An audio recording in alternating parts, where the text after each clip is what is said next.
ულოცავ ზუგდით, სამეგრელოს და სულიად საქართველოს ამოდი დღესასწაულს, ლაქერნობას. საქართველო გამორჩეული ქვეყანა ვართ იმით, რომ ჩვენ გვერგო უდიდესი პატივი, რომ ჩვენ ვიყოთ უფლის კვართის და ღვთისმშობლის კვართის ძველი ერი. ეს არის დიდ პატივთან ერთად დიდი პასუხისმგებლობაც, რომ ჩვენ ვიყოთ ქრისტიანული სარწმუნოების და ქრისტიანული ღირებულებების სადარაჯოზე. ის რაც ჩვენმა სარწმუნოებამ წინაპრებმა საუკუნეების განმავლობაში გადმოგვცეს ჩვენ რწმენასთან ერთად ის ღირებულებები, რომელიც ამ რწმენაში არის, რწმენიდან არის წარმოშობილი და რომელიც დღეს არის ცივილიზაციის საფუძველი, ევროპული ცივილიზაციის საფუძველი, ამ ღირებულებების გაფრთხილება და ამ ღირებულებების სადარაჯოზე ყოფნა არის ჩვენი უპირველესი მოვალეობა. მე მიხარია, რომ დღეს ჩემს კოლეგებთან ერთად, პარლამენტის წევრებთან ერთად მქონდა შესაძლებლობა, რომ ზუგდიდის საკათედრო ტაძარში დავსწრებოდით დღესასწაულო წირვას, რომელიც კათოლიკოს პატრიარქმა აღავლინა. ის განწყობა, რომელიც დღეს ზუგდიდში არის, ის განწყობა, რომელიც დღეს წირვის დროს იყო, მათ შორის ის უცხოელი სტუმრები, სასულიერო თუ საერო პირები, კიდევ ერთხელ ხაზს უსვამენ თუ რა მნიშვნელობა აქვს ჩვენი ქვეყნისთვის 1700 წლის დღესასწაულის აღნიშვნას საქართველოში ქრისტიანობის სახელმწიფო რელიგიად გამოცხადებიდან. წლევანდელი წელი არის განსაკუთრებული წელი იმისთვის, რომ ჩვენ სულად გავიაზროთ ის პასუხისმგებლობა, რომელიც ჩვენს ერს, ჩვენს სახელმწიფოს, როგორც უფლის კვართის და ღვთისმშობლის კვართის სულ სახელმწიფოს და ერს გაგვაჩინოთ. ბატონშავალი ნიკა გვარამიას განსაკუთრებით სათავის მიმართა წერილობით მოკლედ ელთა საქართველოსთან დაკავშირებით აპირებს თუ არა საპარლამენტო ასამბლეის ქმედებები დაინტერესებას. კითხვა საპარლამენტო ასამბლეის რეზოლუციიდან გამომდინარე, რომლის მათ შორის 2024 წლის საპარლამენტო არჩევნებთან დაკავშირებით ეუთო უდრის დასკვას არის სრულად აწნილი. ეუთომ ამ კითხვაზე თავი არიდა და ასამბლეასთან გადაგვამის სამართა როგორ შეაფასებთ ამას და როგორ უნდა გავიგოთ ეს პასუხი? ძალიან ცუდია, როდესაც ეუთო გაურბის პასუხისმგებლობას. სწორედ ასეთმა თვალის დახუჭამ საპარლამენტო ასამბლეების პოლიტიკური იარაღად გამოყენებაზე მიგვიყვანა ჩვენ იქამდე, რომ საერთაშორისო ორგანიზაციები და საბოლოო ჯამში წესებზე დაფუძნებული საერთაშორისო წესრიგი არის მორღვეული. ასე უხუჭავდნენ თვალს უსამართლო დამოკიდებულებებს პოლიტიკური იარაღად გამოყენება საერთაშორისო ორგანიზაციების და მივედით სადაც ვარ დღეს, რომ დღეს ომები ისე იწყება, რომ არავინ არ ეკითხება არც რომელიმე ორგანიზაციას, არც საერთაშორისო სამართალს ეფუძნება ზოგადად დღესდღეობით სამყაროში მიმდინარე მოვლენები. ამიტომ ეს არის უპირველეს ყოვლისა უდიდესი უპასუხისმგებლობა და კიდევ ერთხელ ამ რეზოლუციით და ამ რეზოლუციაზე რეაქციით ეუთომ დარტყმა მიაყენა საკუთარ რეპუტაციას ქართული ხალხის თვალში. ამიტომ ეუთოს აქვს ბევრი გასაკეთებელი იმისთვის, რომ ეს რეპუტაცია აღიდგინოს ქართული ხალხის თვალში. ბატონშავალი რომ დავაზუსტოთ იმავე თემაზე მინდა გითხოთ, აი ეს რეზოლუცია ევროპის სტანდარტებს რამდენად შეესაბამება, იმიტომ რომ საუბარი არის ხელისუფლების კრიტიკაზე, თუმცა არ არის საუბარი დემონსტრანტების ქმედებებზე და ასე შემდეგ. ზოგადად რეზოლუცია კარგი მაგალითია იმის თუ რას ნიშნავს პოლიტიკური იარაღად ქცევა საერთაშორისო ორგანიზაციების. ამიტომაც არის რომ დღეს ფაქტობრივად საერთაშორისო ორგანიზაციას ყველას დაკარგული აქვს თავის ფუნქცია და არიან რაღაც დანამატები, სადაც ხდება სხვადასხვა ჯგუფების მხრიდან პოლიტიკური ბოღმის აღმონთხევა და თავისმოხევა საკუთარი შიდა პოლიტიკური დისკურსისა. რაც შეეხება თავად რეზოლუციას, კიდევ ერთხელ რეზოლუციით ეუთომ გააყალბა თავისივე დასკვნა, ერთი წერია საარჩევნო დასკვნაში, მეორე წერია რეზოლუციაში. ეუთო საპარლამენტო ასამბლეის ამ დასკვნით კიდევ ერთხელ აღმოჩნდა, რომ ჯო ვილსონის დონეზე არის დასული ერთი ჩვეულებრივი ლობისტის დონეზე არის დასული ამ ხელა საპარლამენტო ასამბლეა. ასე რომ კიდევ ერთხელ ეს არის ღირებულებებს აცდენილი და უპირველეს ყოვლისა აცდენილი რეზოლუცია, რომელიც უპირველეს ყოვლისა, რომელმაც ძირი გამოუთხარა ქართული ხალხის თვალში ეუთოს მიმართულებას. პრემიერ-მინისტრის განცხადებით ეუთოს საპარლამენტო ასამბლეასთან თანამშრომლობა გაგრძელდება, თუმცა თანამშრომლობის ხარისხი თავად ასამბლეის მომავალ საქმიანობაზე იქნება დამოკიდებული. თქვენ როგორ ვფიქრობთ? თავისთავად ჩვენ ყველას მიმართ გვაქვს ეს დამოკიდებულება, რომ ღიარ თანამშრომლობისთვის, მაგრამ ოდესაც ერთის მხრივ საკუთარ თავს აზიანებენ, აქ ჩვენ უძლური ვართ, ოდესაც ქართული ხალხს თავად აჩვენებენ, რომ არიან ქართული ხალხის მიმართ მტრული და არამეგობრული განწყობების მქონე ჯგუფების გავლენის ქვეშ, აქ ჩვენ მათ ვერაფერს ვერ უშველით. ამიტომ უპირველეს ყოვლისა ეუთომ თავად უნდა იზრუნოს, რომ საკუთარი რეპუტაცია გამოასწოროს. რამდენადაც გამოასწორებს რეპუტაციას, იმდენად იქნება მჭიდრო თანამშრომლობა.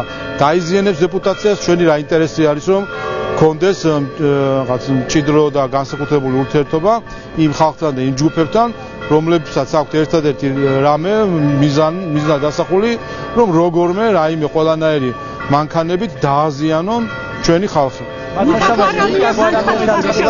შელაფასოთ უკრაინასთან დაკავშირებით მან განაცხადა, რომ უკრაინა ტრილიარდებს მიიღებს, ხოლო სარკასტული იყო მისი განცხადება, რომ საქართველოს ახლოსაც არ მიასრულინებენ, ანუ ასეთ კონტექსტში იყო საუბარი. არაფერი სარკასტული ამაში არ იყო, სიმამდვილე სწორედ ის არის.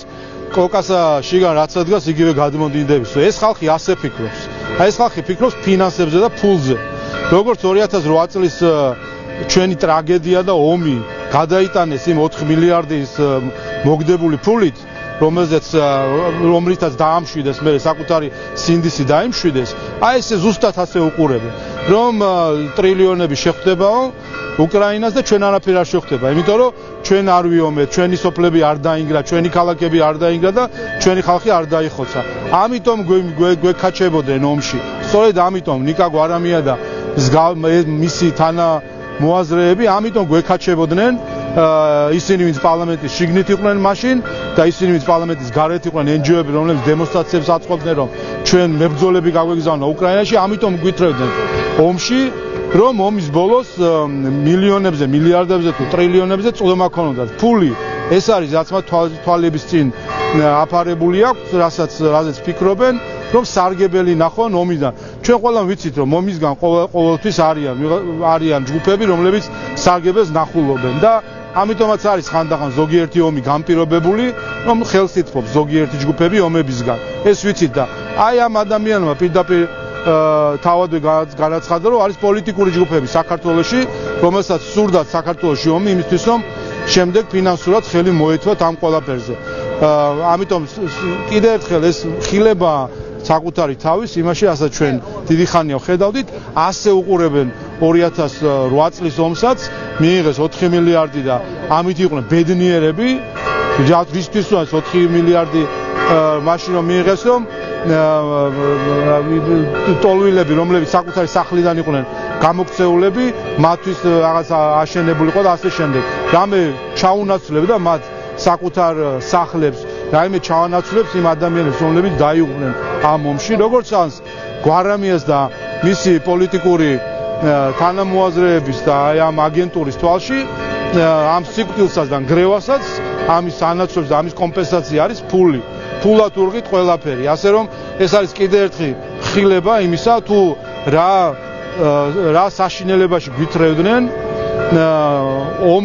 ომზე გწირავდნენ ჩვენს ქალაქებს და სოფლებს გრევისთვის, ჩვენს ქალებს და ბავშვებს სიკვდილისთვის წირავდნენ, იმისთვის რომ შემდეგ ფული მიეღოთ და ფულზე ქონოდათ წვდომა და მიესწრუნინებოდნენ, როგორც თვითონ თქვა, რომ ასე უყურებენ საერთო ჯამში ჩვენს ქვეყანას. განცხადებაზე მინდა კითხოთ, ამბობს, რომ სააკაშვილს ისე უნდა ტალახი აიდუდღნოს, მისი პარტია არ გამოჩნდეს, 20 კაცსაც ვერ მოაგროვებენ, ისეთ მდგომარეობაში არიან და აი რას გვეტყვით ახლა? ზოგადად რაც ხდება ოპოზიციაში, ეს ამ მხრივ ეს არის ერთი დიდი ტალახი, რომელშიც ისინი იზილებიან, ერთმანეთსაც აზელენ, თავის თავსაც იზელენ, კარგია რომ მათი ტალახი ჩვენს ქვეყანას არ ხვდება და ცდება.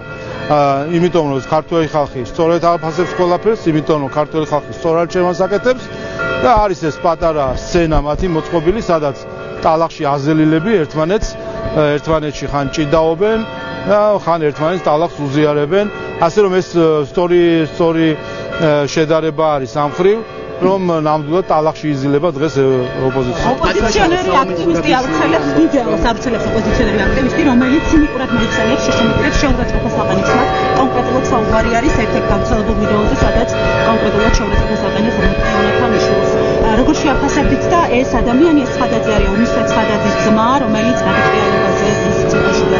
ვიცით ვინც არის ეს ორივე ძმები, ვინც არიან, რა ღირებულებებიც აქვს, მისი ძმა იყო, ბავშვებს შეუვარდა სკოლაში და გარეთ გამოყავდა აი იმაში მონაწილეობის მისაღებად, რაც შემდეგ დადგეს პარლამენტს რომ წვავდნენ და რომ ძალადობდნენ პოლიციაში და ამაში უნდა სკოლის ბავშვების თან დაწყებით კლასების მოსწავლეებთან შევარდა სკოლაში.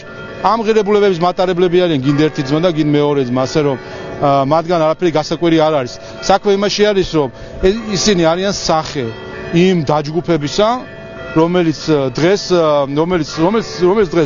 ევროპელობას იბრალებს და რაც თავარია, რომელსაც ისევ ქალბატონი ჩერგოლეიშვილის შედარება რომ მოვიშველიო, რომელსაც ესე იზელს თავად ევროკავშირი მათ, როგორც ევროკავშირის სახეთ. აი ესეთ ადამიანებს, რომლებიც შიშიმ პირების მიმართ ასეთი ტონალობით საუბრობენ, რომელსაც შეუძლიათ ბავშვებს შეუვარდონ, დასტრესონ დაწყებითი კლასების მოსწავლეები და სკოლის მოსწავლეები დასტრესონ, ეს შეუძლიათ გააკეთონ იმისთვის, რომ მოყოთ მერე კამერასთან და სოციალში იყელყელაონ და თავისმა 500-მა მხარდაჭერმა რაღაცა ლაიქი დაუსვას. სალომე ზურაბიშვილი ამბობს, რომ ოპოზიციური პარტიების გაერთიანება სწორს ქართული ოცნება უშლის, მან არ გამორიცხა, რომ მიზეზი რით გამოწეირთობა ვერდება არის თქვენ ქართული ოცნება, აი რა საფრთხეს ხედავთ პირადად თქვენ გაერთიანებულ ოპოზიციაში როგორ ხდება? ერთ-ერთი საფრთხე ის არის, რომ როდესაც აგენტურა ერთიანდება, ეს ცუდი არის საერთო ჯამში. მაგრამ არ უნდა გითხრათ, სად უნდა როდის დაიშალნენ, როდის არ იყვნენ ერთიანი, ქალბატონი სალომე ხარასამე სხვაგან არის და გვარამია და ჩერგოლეიშვილი სამე სხვაგან არიან. ისე არიან ერთიანი, ეს არის სწორედ თავარი საფრთხე, რომ დღეს აგენტურა არის ერთ ხაზზე, მის ჩაუშვებენ დავალებას, ასრულებენ ამ დავალებას, ასე რომ აგენტურა გაერთიანებული იყო ყოველთვის, იმიტომ რომ აგენტურა რაიმე ასე ვთქვათ პროცესი კი არ არის აგენტურის გაერთიანების, ეს არის დავალებით მოქმედი ადამიანების ჯგუფი, დაავალებენ რომ ერთად გამოჩნდნენ კამერასთან, ერთად გამოჩნდებიან, დაავალებენ ცალ-ცალკე. ბატონიშვილო, ასევე თქვა, რომ პოლიტიკური ლიდერების დაკავებებს ოპოზიციის დაჭრის მსვლელობას უკავშირდება, რას უკავშირდება სალომე ზურაბიშვილის ამაზე? დამნაშავე უნდა იჯდეს ციხეში, ვინც დანაშაულს ჩადის, უნდა იჯდეს ციხეში. ეს არის კანონის უზენაესობის მთავარი პრინციპი. ნუ ჩაიდენენ დანაშაულს და არ იქნება პასუხისმგებლობა. ჩაიდენენ დანაშაულს, იქნება პასუხისმგებლობა. აბა სხვანაირად როგორ უნდა დანაშაული ჩაიდინონ და პასუხისმგებლობა არ დადგეს? ეხა ასეთი ქვეყანა თუ უნდა წავიდნენ სადმე სხვაგან. ალეკო ილისაშვილის ადვოკატი, რომელიც ლელო ძლიერი საქართველოს მაჟორიტარობის კანდიდატი იყო, თქვენ გადანაშაულებ ალეკო ილისაშვილის დისკრედიტაციაში რას უპასუხებთ და როგორ შეაფასებთ, რას გულისხმობ დისკრედიტაციაში? რეპუტაციისო და მე არ ვიცი ხა ტერორისტული აქტის ჩადენაში მხილებულ ადამიანს რა რეპუტაცია უნდა შეელახოს, ცოტა გაუგებარი არის. სხვა შორის манипуლირებდა, თითქოს მე ვთქვი რომ მან იარაღი იყიდაო და ამას აბრალებსო, მე ვთქვი რომ მისი განცხადება იყო რომ ეყიდა ვთქვი და სასამართლოში პირდაპირ თქვა რომ ის ფიქრობდა რომ ხელში აიღო ტყვიამფრევი, დახვედროდა მოსამართლეებს და პროკურორებს და ჩაეცხრილა. პირდაპირ ეს თქვა სასამართლო პროცესზე. ეხლა ეყიდა არ თქვა, მაგრამ არ ვიცი ხელში აღება თუ სახში თუ უდეს ტყვიამფრევი, ეს კიდე სხვა პრობლემა არის, მაგრამ კიდე ერთხელ ნაცვლად იმისა რომ მათ შორის ამ ადვოკატმა ემოქმედა საკუთარი დაცვის ყოფი პირის ინტერესებით და უარესი განცხადებები არ ეკეთებინა სასამართლოს, საიდანაც იმუქრებოდა კიდე დამატებით ალეკო ელისაშვილი, ჯობდა რომ აეხსნა მისთვის თუ რა დანაშაული ჩაიდინა, რასთან ქონდა საქმე, ეთანამშრომლა გამოძიებასთან და ეღიარებინა ბრალი ეთანამშრომლა სასამართლოსთან. კიდე ერთხელ ის დანაშაული რაც დაადასტურა სასამართლომ, რა თქმა უნდა ამ დანაშაულს უმოყვებოდა საშიელი, მე მგონი თვითონაც კარგად ხდებოდა. ბატონიშვილო, ხალხის სტიქიაზე უნდა გეკითხოთ კონკრეტულად ძანდებოდით და სალიკუდაციო სამუშაოთან დაკავშირებით პირად კონტროლერად ვამეთ აი ეს საკითხი, რა ინფორმაცია გაგვიყვება? უპირველეს ყოვლისა აღსანიშნავია ის რომ ამ სტიქიის დროს გამართულად იმუშავა ყველა პრევენციულმა მექანიზმმა, იცით რომ თელავის ხევის კალაპოტში არის მოწყობილი სპეციალური ასე ვთქვათ ნიაღვარებისგან დამცველი ნაგებობები, სამი კასკადი, რომელმაც თავარი დარტყმა აიღო თავის თავზე. ის რომ ხეები და მორები არ გამოვიდა ქალაქამდე, სწორედ ამ დამცავი მექანიზმების დამსახურება არის, ის რომ ღორღის უმეტესი ნაწილი გააჩერა, მისი დამსახურება არის. რა თქმა უნდა, თვითონ მასშტაბი იმხელა იყო, რომ ერთ დღეში, რამდენიმე საათში ჩამოვიდა თითქმის ერთი თვის ნორმა ნალექისა, აქედან გამომდინარე, რა თქმა უნდა, ქალაქშიც გადმოვიდა ღვარცოფი, თუმცა ამ ხრივაც დაზიანებას, მთავარ დაზიანებას რაც შეიძლება მოყოლოდა პრევენციული მექანიზმების გარეშე, ქალაქი აცდა. მათ შორის დამცავი ნაგებობები თავის დროზე გაწმენდილი იყო და მწყობში იყო. ასევე აღსანიშნავია, რომ 24 საათში ფაქტობრივად ძირითადი გზები გაიწმინდა, ინფრასტრუქტურა აღდგა, ახლა მიდის გაწმენდით სამუშაოები, რომელსაც გარკვეული დრო დასჭირდება, მათ შორის თელავის გარდა დაზიანებული არის სოფლებიც, ასევე არის კისისხევში იყო ღვარცოფი, გარშემო დაზიანებები, ასე რომ ყველა ამ კერას მიყვება უკვე სისტემურად როგორც თავად მუნიციპალიტეტი, ისე ინფრასტრუქტურის სამინისტრო გაწმენდნენ და ყველაფერი მწყობში მოვა. კიდევ ერთხელ თელავი ამ ბუნებრივი მოვლენისგან კიდევ უფრო ძლიერი და კიდევ უფრო ლამაზი გამოვა. ბატონო, რატოში საჯარო მოხელეებმა ჯამში 24 მილიონზე მეტი საჩუქრები მიიღეს, მილიონ ლარზე მეტი ოჯახის წევრებისგან, ძირითადად მშობლებისგან. როგორ აღმოჩნდა ყოველს ოჯახი ასეთი მდიდარი? რაც შეეხება აი ამ манипуляციას, რომელსაც ესტონეთში რეგისტრირებული საერთაშორისო გამჭვირვალობა ცდილობს, რომ რაღაც თითქოს ციფრებით იმანიპულოს, რაც არის კიდევ ერთხელ აჩვენებს რა ერთ რამეს. ვინც აფინანსებს დღეს საერთაშორისო გამჭვირვალობას და ის ფინანსდება ევროპული ფონდებიდან ჩუმად, როგორც ჩანს, იმიტომ რომ საჯაროდ არაფერს არ ამბობენ, ვინც აფინანსებს, ის საქართველოს წინააღმდეგ ეწევა ჰიბრიდულ ომს. ამას უნდა ხაზი გაუშვათ. სწორედ ეს არის კოორდინირებული დეზინფორმაცია, რომელიც ვრცელდება ამ შემთხვევაში სახელმწიფო სტრუქტურების წინააღმდეგ, საჯარო მოხელეების წინააღმდეგ და კიდევ ერთხელ ადრე თუ გვიან გაირკვევა, ვინ აფინანსებს აი ახლა ამ მომენტში საერთაშორისო გამჭვირვალობას და რა თქმა უნდა, იმ მომენტში აუცილებლად ვამხელთ, რომ სწორედ ის ქვეყანა ან ის ორგანიზაცია იყო ის, ვინც საქართველოს წინააღმდეგ ჰიბრიდულ ომს აწარმოებდა. რაც შეეხება ამ манипуляციად, ათობით 1000 საჯარო მოხელე არის. ეხლა ამისგან რაღაც დაჯამების გამოყვანა, რომ მეუღლეს რაღაც აჩუქა, ან შვილმა მშობელს რაღაც აჩუქა, მშობელმა შვილს, ამის შეჯამება და შემდეგ წარმოდგენა რაღაც რიცხვებად არის აბსოლუტური манипуляცია და ფარსი, რაც საერთოდ არაფერზე არ მეტყველებს და კიდევ ერთ რამეზე მეტყველებს მარტო, რომ საერთაშორისო გამჭვირვალობა არის საქართველოს წინააღმდეგ ჰიბრიდული ომის იარაღი. კი ბატონო, მკვლევარების შეფასებით ეს არის კანონის შავი ზონა, ოჯახისგან მიღებული საჩუქრები უკანონო შემოსავლების გასამართლებლად. რატომ არ ინტერესდება საგამოძიებო უწყებები ამ საკითხთან, რაც დაასახელეთ თქვენ? შემიძლია გითხრათ, რომ ღარიბაში სრულსაჩუქრი და ასე მამამისი ხოლს, თუმცა ეს უკანონო შემოსავლების ლეგალიზაციით ზის ციფრის ყოფილი პრემიერ-მინისტრი. ჯერ ესეთი ის რაც დეკლარირებული არის, რა გაცდრებაზე საუბრობენ დეკლარირებულ საჩუქრებზე, ხო? თუკი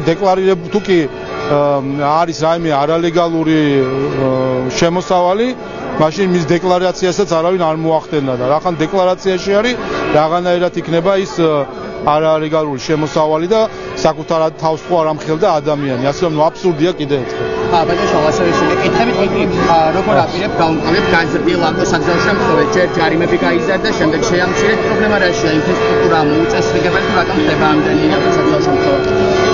ავტოსაგზაო შემთხვევების ძირითადი მიზეზი არის ალკოჰოლური თრობა, საჭესთან ყოფის დროს და გადაჭარბებული სიჩქარე. ერთის და მეორეს არის მძღოლის უპასუხისმგებლობის ბრალი. და კიდევ ერთხელ მთავარი პასუხისმგებლობა საგზაო მოძრაობაში აკისრია მძღოლს, როდესაც ყველა სტატისტიკით ვიცით, რომ მთავარი მიზეზი ავტოსაგზაო შემთხვევებში არის სიმთვრალე და გადაჭარბებული სიჩქარე, მე მგონი გასაგებია, რომ მძღოლების პასუხისმგებლობა. მადლობა.